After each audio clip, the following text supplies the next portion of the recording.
What is a rolling budget? What is a rolling budget? So traditionally what would happen in a lot of organizations is they would do their budget for the next financial year, maybe 3-4 months before that financial year arrived. So you might find that the budget for, let's say, 2030 is finalized in September, October 2029. Now, in September, October 2029, there are certain things that are happening in terms of the exchange rate, commodity prices, wages, whatever area the company operates in. There's certain assumptions that are built in to that specific budget. So let's make the assumption that the exchange rate is a big issue for this company, and they assume, because it's before the end of the year, that the exchange rate is going to be 15 Rand to $1, and they do their budget accordingly in October of the year before.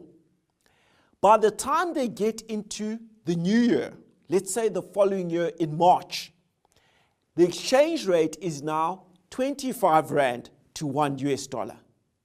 What happens? That means a key assumption in forming the budget has changed dramatically. So the budget is no longer relevant because it incorporates information based on the previous year when the planning was being done, which is incorrect. It is wrong. All a rolling budget does is it identifies what the key assumptions in the budget are. And if they deviate beyond certain parameters, it permits for the budget to be updated accordingly. That means the budget is not a static document anymore, it is a live document, and it captures the most important assumptions that are prevailing at this specific point in time. So some advantages of rolling budgets are, one, they enable flexibility. In addition to that, they are responsive to what's actually happening in the market. And they're not simply a static document that was done at a point in time.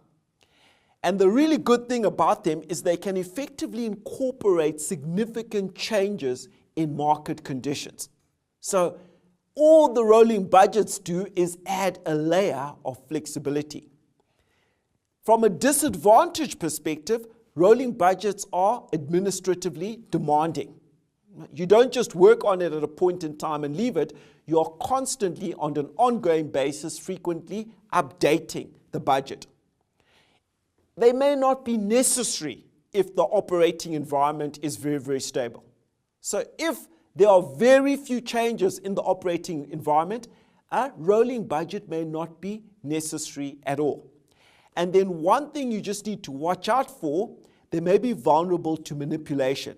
So if managers feel that they're not going to meet their targets, they may try sneak some changes into the rolling budget so that the targets can be changed and they are not penalized for not having met the original budgets. So that's fundamentally what a rolling budget is.